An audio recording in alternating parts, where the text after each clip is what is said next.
I had been married for 18 years and still didn't know my wife. It was probably my fault for not trying harder. We seemed to get along fine, but there was no real connection between us. I never considered her the love of my life, and I had a feeling it was mutual.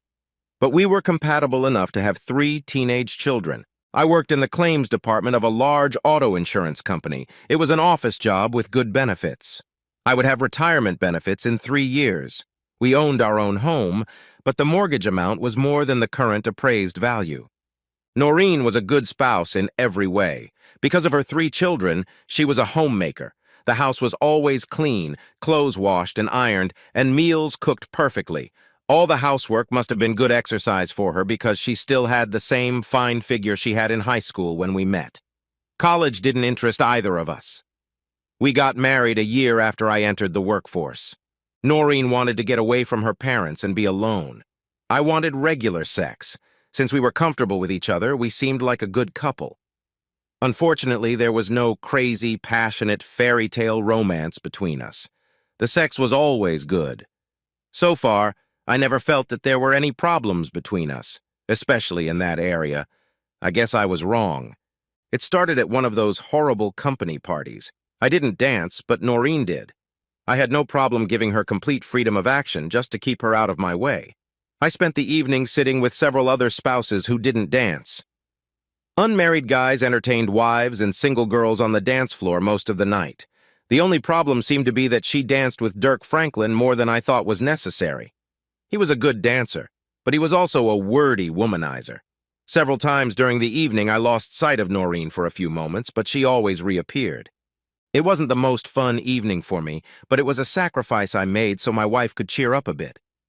The most enjoyable part would be the sex when we got home. A little drinking had a big effect on her behavior in bed. It made the time spent at the party more bearable. That night was particularly enjoyable.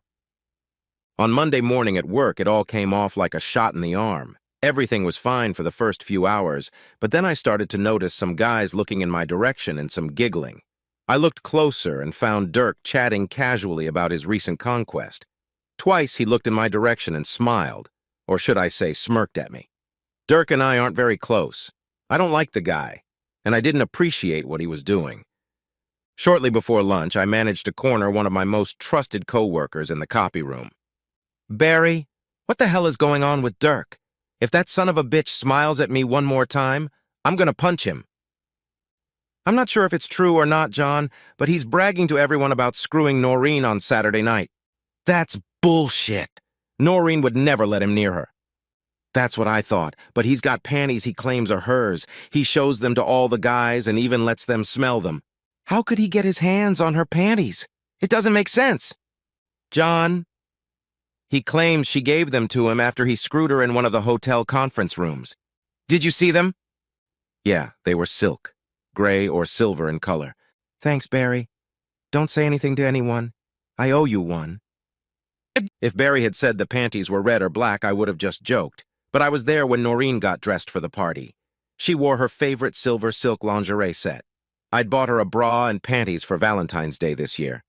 About 20 minutes later, I noticed Dirk heading for the men's room. He'd had a lot of coffee this morning. I followed right behind him. I'm not a fan of playground conversations. There was no way I was going to confront Dirk face to face and ask him or order him to stop spreading lies about my wife. For one reason, I was no longer sure it was a lie. If I did meet him face to face, it would probably alert him. I didn't want that to happen. The easiest way to solve the problem would have been to bang his head against the tiled wall in front of the urinal. Since I was a gentleman, I waited until he was done and then punched him with my fist right in the nose as soon as he turned around. Something slammed loudly and my shirt got blood all over it. That pissed me off, so I punched him again as he bent over, clutching his nose. Dirk was a big guy, but he offered no resistance and made no attempt to defend himself or fight back. I found some silk panties in his pocket and kicked him twice hard in the crotch area. As I was leaving the bathroom, I noticed that he was vomiting. I left early for an early lunch, and when I returned, I learned that my employment with the company had been terminated. Dirk was taken to the hospital. It took them less than 20 minutes to finalize the checkout, and I was past it. Today was shopping day. I was sitting at the kitchen table when Noreen pulled into the garage. I looked up as she entered the kitchen with several bags of groceries. "Hi, honey, what are you doing home in the middle of the day? Are you sick?" I didn't answer as she set the plastic bags on the countertop. "Would you like to help me bring in the rest of the stuff?" I never answered, and she went back into the garage. She returned with 6 more bags, but without saying anything, she set them on the edge of the table. "Is something wrong, John? I can tell you that. Why are you home?" Saying this, she began to sort through the bags. "I've been fired." "That doesn't make sense. Why would they fire you?" I sat there trying to figure out how to start a conversation. I'm not so sure about that. In the end, I just threw her panties across the table. "Oh, God, no!" Upon seeing them, Noreen sat up and grabbed her head with both hands. No, no, no, no, this can't be happening." I saw my wife begin to cry. It was neither a moan nor a wail, but something in between. "Can you explain that to me?" After my question, the crying seemed to intensify. She put her head down on the table, and all I could hear was her quiet mumbling over and over, "No, no, no, no, no." I waited patiently for almost a minute. My wife tried to wipe the tears from her face and then looked at me. "I'm sorry, John. Really sorry. It was a mistake. I drank too much and made a mistake." "Bullshit! You weren't that drunk. You knew exactly what you were doing, didn't you?" "No, John. You have to believe me. It was a mistake, a terrible mistake. There's nothing going on between me and Dirk. Honestly, I'm really, really sorry." "If it was a mistake, why didn't you tell me when it happened?" "I didn't want you to find out. I didn't want to hurt you." "If you didn't want me to find out, why would you do it with the biggest blabbermouth in the company?" "He promised he wouldn't say anything to anyone." "Damn, are you that stupid? This morning he let every guy in the building sniff them out. Why were you stupid enough to let him take them?" "I didn't let him take them. I gave them to him so he could throw them away. I used them, and I couldn't put them back on." "Why did you use $30 panties to clean yourself up?" "John, I'm sorry. This wasn't supposed to happen." "You mean I should never have found out about it, or that you shouldn't have done it?" "Both! Damn it, I screwed up, John. What do you want me to say? Do you really expect me to say I forgive you?" "I don't." "How about a reason? Can you give me a reason why you did it and not give me some bullshit about you being drunk?" "I don't buy that for a minute." "No, I wasn't that drunk. Dirk and I had a good time all night. He's a good dancer and a very funny man. He knows just the right thing to say to a girl. Something that makes you feel good. So you two just wandered into one of those empty conference rooms and made mad, passionate love?" "No, that's not what happened." "How did it happen?" "Don't make me do this, John. Don't make me talk about it. It took me longer to clean myself up." "That's what you have me for, isn't it?" "What do you mean?" "You know exactly what I mean.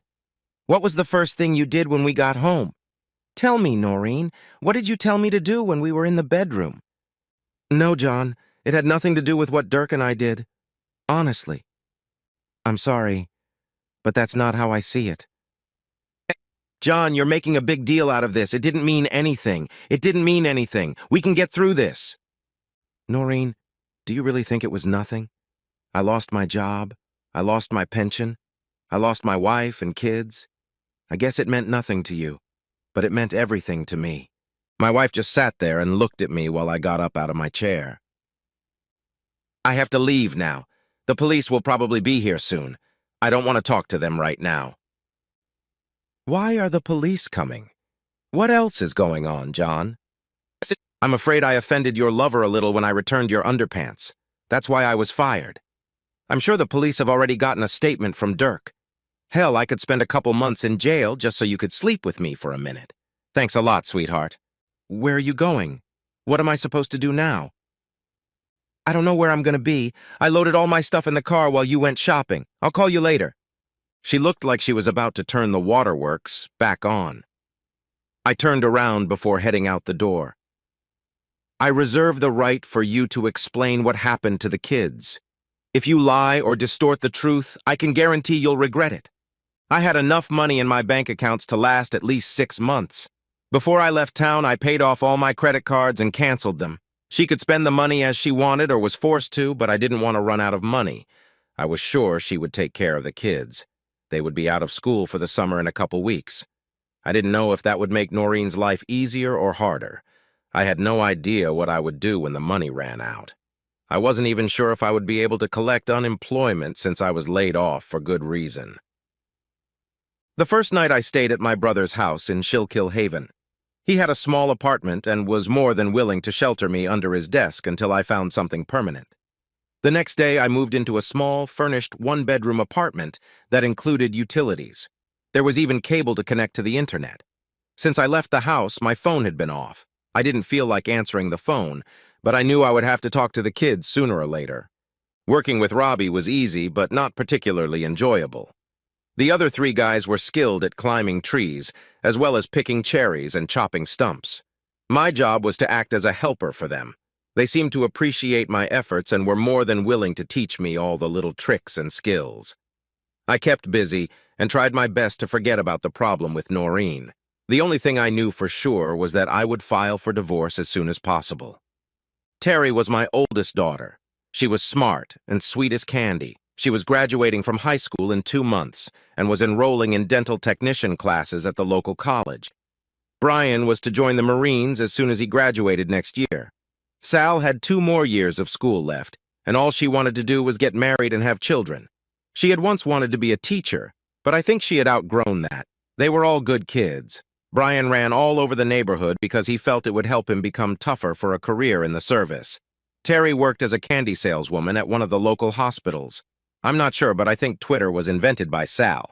If she didn't invent it, she certainly perfected it. The only contact I had with any of the kids was through Terry. I didn't feel comfortable discussing family problems with Sal because she was too young, and Brian didn't want to talk about it at all. After I left, Noreen sat the kids down with the whole group. She told them why I had left and apparently wasn't hiding anything. Brian immediately left the room and never spoke to his mother again. Sal just sat there and cried. Terry was the only one of the 3 who was willing to have any conversation about the breakup. Noreen refused to explain to Terry why it had happened. She just talked about it without going into detail. I filed for divorce and things went south. Terry called me and told me that their mother had started leaving the house in the evenings several times a week. She usually came home drunk. Terry said it started right after the divorce papers were filed. The children did their best to avoid Noreen, but her actions still had a bad effect on the family as a whole. As far as Terry knew, there was no male involvement. Brian wouldn't talk to his mother, and Sal whined all the time.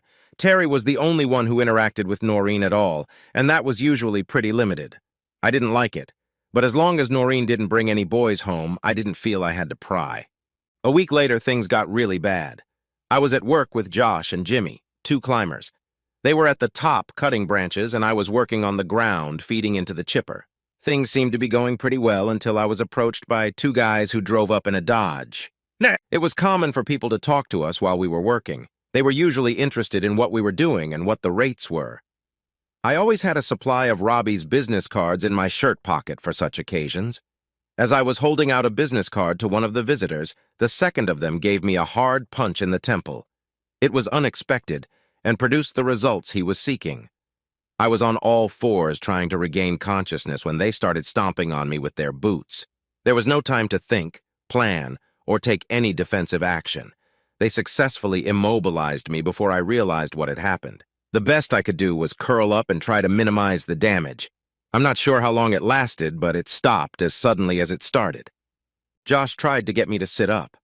I strained my vision as much as I could and noticed Jimmy talking on his cell phone and the Dodge driving away. I was hurting like hell.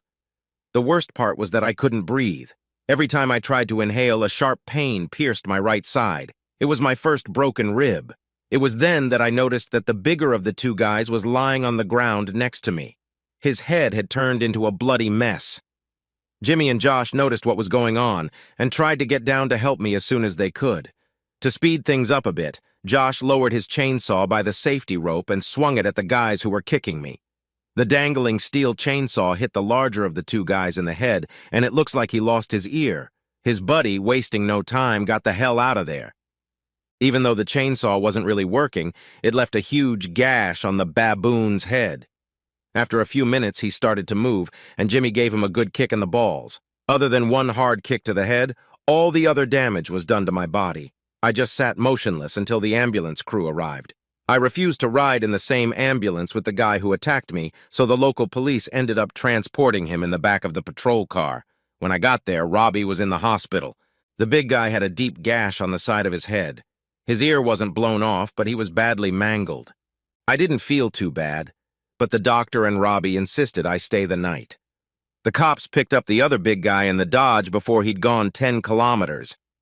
After eating a mediocre dinner, I settled in for the night, but not for long.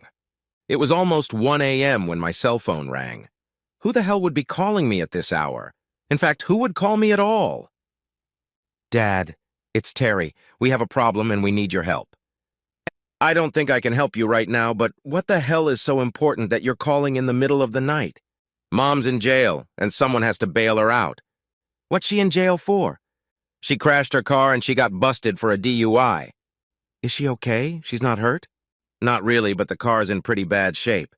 She destroyed about 6 parked cars before crashing into a fire hydrant. Was she alone? Yeah. I don't know anything else.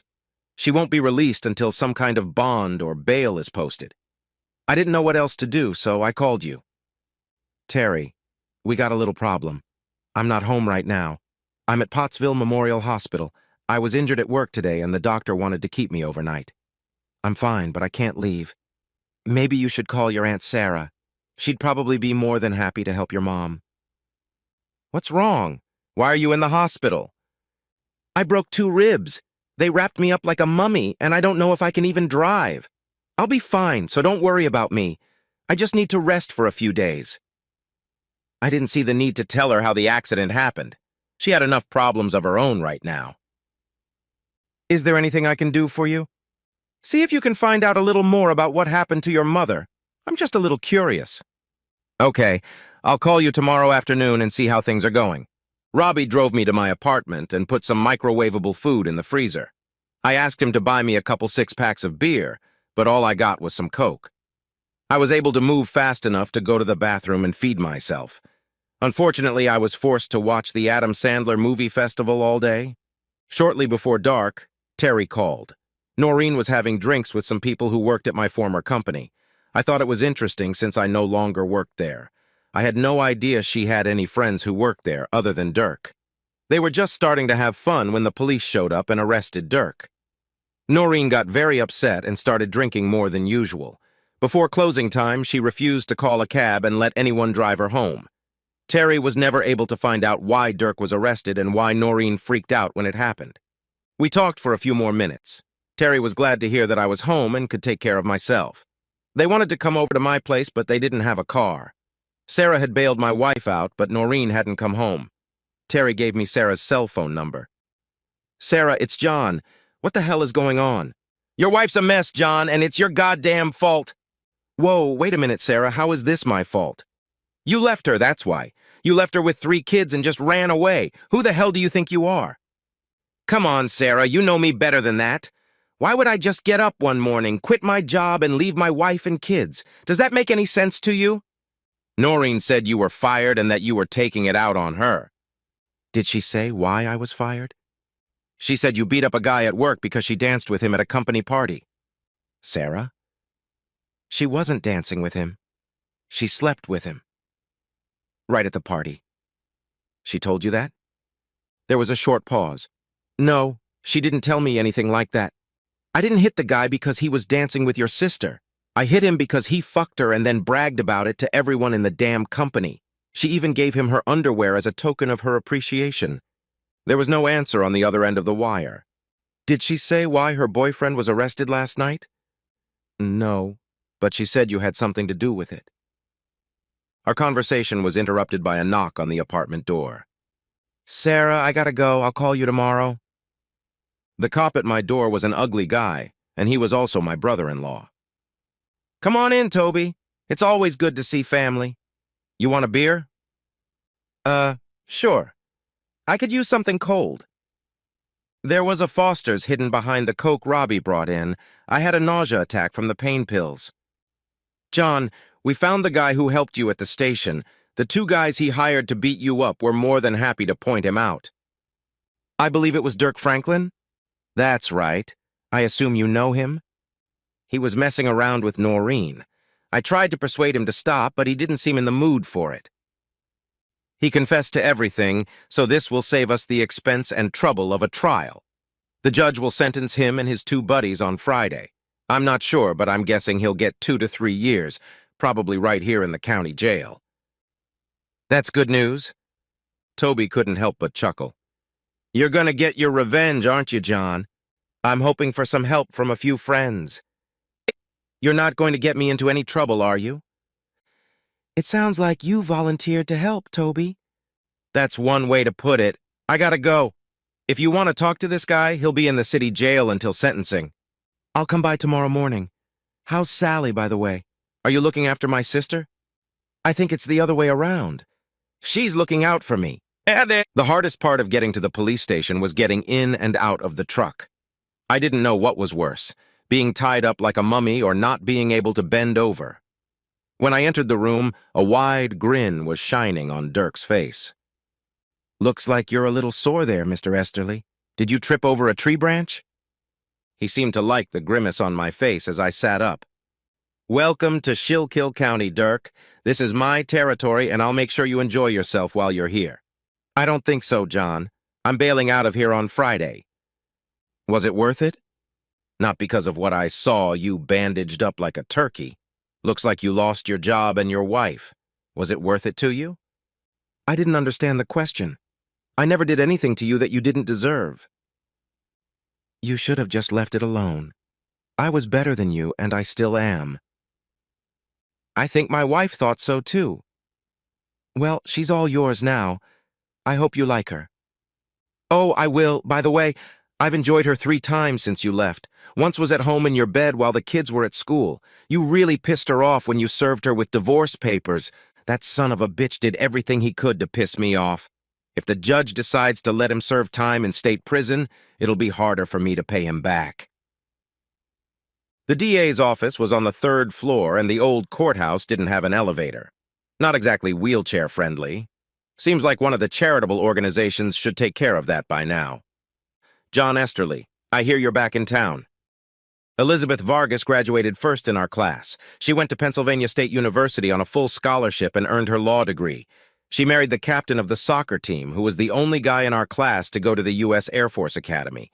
They were the perfect couple, except for the fact that Captain Philip Vargas died in a car accident after they were married 10 years ago. The next 5 minutes were filled with chatter about the good old days. I felt awkward talking to her. She belonged to the elite, and I was one of the minor players. I smiled and tried to be polite. I was looking for a graceful way out. Well, it was nice talking to you, Elizabeth. I'm recently back in town and heard you were working here. I just wanted to say hello. With an embarrassed smile, I got up to leave. Sit down, John. The polite chit-chat is over. You're here about Dirk Franklin, aren't you? Yes, but when I saw you here, I decided it wasn't such a good idea. I felt like a beached whale trying to get back in the water. I've been assigned this case, John, so I know a little bit about what's going on. It's clear as day. He's going to prison. What did you want to talk about? I think that's it. I just wanted to make sure he got what he deserved. Elizabeth Vargas leaned back in her chair and smiled at me.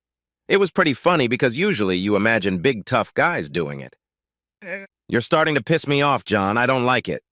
I caught myself rubbing my fingers together and looking down at the floor. I wasn't comfortable discussing this problem with a woman, especially one like Elizabeth. She wasn't going to let it go unaddressed. Dirk Franklin had hurt me deeply. I lost my job, my wife, and my children because of him. I just wanted to make sure his stay in prison wasn't a vacation. Do you want him to stay in county or go to state? Do I have a choice? I can't keep him more than 2 years in county jail. If I give him more than that, I'll be forced to send him to one of the state facilities. She noticed I was smiling. I think 2 years here would be quite enough. With some effort, I stood up again. This time she didn't stop me, but when I turned around, she said, "John, would you mind meeting me for lunch at Scripsy's around noon?" I nodded, and when I gave her another slight smile, she smiled back. It could be an interesting lunch. After I left the courthouse, I did a little shopping. I bought a nice shirt and some new pants. I used to only bring work clothes with me. I also bought a case of beer. I decided that if I had to choose between pills and beer, beer would win. I wasn't sure if lunch would be business or pleasure. It was the latter. Elizabeth came home after Philip died. It turned out she was receiving some kind of government compensation but still needed a job. She had a 16-year-old son, Philip Jr., whom she called Second. After he was born, they decided they didn't want to call him Junior or Philip, so they settled on Second. It was hard to get much personal information from her without being overly curious, so I just let her tell me what she wanted me to know. I didn't say anything at all about my situation because I was afraid of being labeled a wimp. My self-esteem was somewhat low at the moment, so I was in dire need of protection. Before Elizabeth left to go back to work, she told me not to worry about the upcoming sentencing. The smile on my face quickly disappeared when I got home. My 3 kids were sitting on the porch with their suitcases and travel bags. "What the hell are you guys doing here?" No one wanted to answer me. "How did you know where I lived?" Brian decided to break the ice. "Uncle Robbie gave us the address." "I don't see a car. How did you get here?" "Aunt Sarah drove us here, but she couldn't stay." Brian stood up as I approached the porch. "Could you get the case of beer out of the car, please? I'm having a hard time lifting it." Terry helped me into the house. It wasn't really necessary, but I could understand why it looked like I needed help. Brian took the beer into the kitchen, and Sal made everyone cold ice cream. I didn't know how long they'd been there before I got back. "And just why did Aunt Sarah bring you all here?" "She said it was the best thing to do under the circumstances." Brian kept talking. He answered my questions, but I never learned anything. I took a big sip of soda and wished I had bought a cold beer instead of a warm one. "Under what circumstances?" Brian didn't want to answer. The 3 of them sat there looking at each other. Finally, Terry spoke up. "A couple days ago, Sal came home early from school and saw Mom having sex with some guy in your bedroom." "That's great! That's awesome!" "Did she know who the guy was?" Sal was sitting right there. I could have asked her directly, but somehow it didn't seem right. "She didn't know his name, but she said it was a guy you worked with." I looked at my youngest daughter. "What did you do, sweetie?" "I watched it for a couple minutes. I've seen people having sex on the internet before, but it's different when your mother is dating a man she doesn't know. It was disgusting. I left and went back to school." "Did your mother know you were there?" "I don't think so." She was lying with her eyes closed most of the time. In anger, I threw an empty soda can across the room. It bounced around like a child's toy. "Have you kids had lunch yet?" No."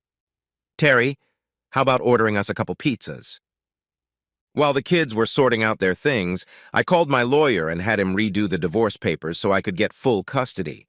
It was a risky move, but I decided to go for it. After that, I called Sarah. She no longer spoke to her sister or supported her in any way. When the kids came to her for help, she insisted that they stay with me and even volunteered to drive them. It was nice to have an ally of sorts. Sarah had already told Noreen where the kids were and why. Pizza turned out to be an early dinner. We talked about other things for a bit, and then we all left me alone and went to bed. In the depths of the refrigerator, I found another Cold Foster's. The fresh ones were great, but they were still better cold. I popped a pain pill along with the beer, hoping it would knock me out. It worked. Friday came and the sentences were announced. Dirk only got a year, but he'll have to serve it in the county jail. He'll probably be out in 6 months. Normally that would be good, but not in Dirk's case. 2 of his goons got 6 months each minus time served. Sometimes I don't understand the justice system, but overall I was happy with the outcome. Saturday was a busy day. The whole day was spent settling the kids in. Although they brought a lot of stuff, they each realized they had forgotten something during the course of packing. The afternoon trip to Walmart hit my wallet hard, but it was necessary. By the end of the day, things had normalized as much as possible. No one seemed to miss Noreen.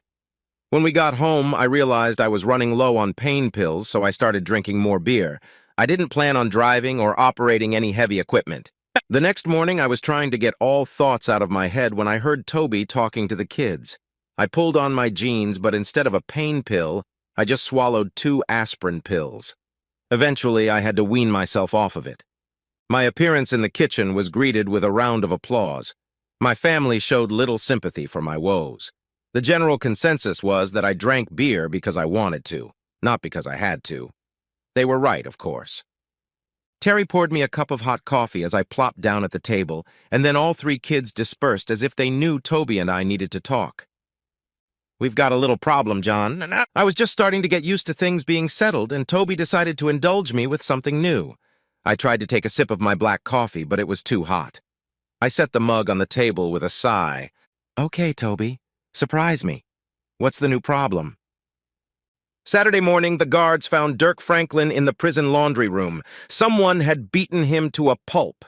In addition to a smashed face, he had broken ribs and other internal injuries we couldn't diagnose. That doesn't happen very often here.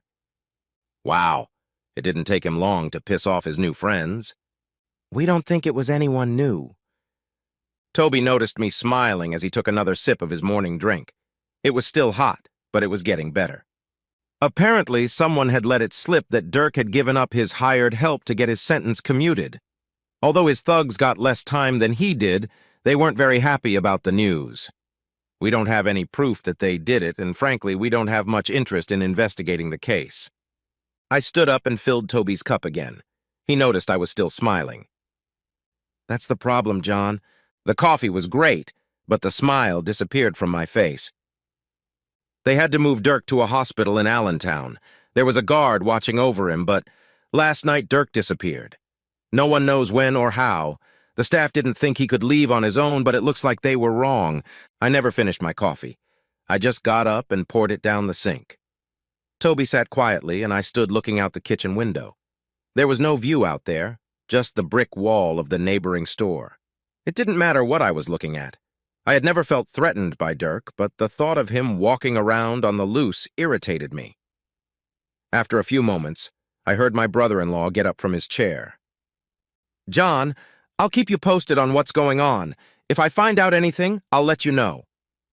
I was still staring at the brick wall when I heard the back door close. "Daddy, do you want me to make you some scrambled eggs?" "That would be great, Terry. Let me take a quick shower first." That same day, I called Sarah. She hadn't heard from Noreen and had no idea where she was. I didn't know if that was good news or bad news. Life was starting to get better. My injuries healed quickly. I got a job with a small company in Tamaqua where I had an easy commute to work. The kids had no trouble settling in. We started spending more time with Elizabeth and her son. The other and Brian seemed to find common ground, and I think I saw Terry look at him a few times. Although I spent most of my time with Elizabeth at public events and with our families, we also began to have a few celebratory dinners and go to the movies from time to time. Every 2 weeks, I asked Toby to deliver a couple packs of cigarettes to the guys who beat me up. There was never any conversation between us, but there was an understanding. Toby said they seemed to realize what the hell I was doing. If it worked out the way I hoped, it would be worth the money spent. Cigarettes weren't cheap. Sarah and I never heard from Noreen. Was she back with Dirk or somewhere else? Then one day, 2 of my adversaries were released from detention and promptly disappeared. 3 months later, I received notice that my divorce was finalized and that I had been awarded custody of Brian and Sal. Terry was no longer considered a minor. She was attending dental school in Reading. Elizabeth and I began to spend more time together.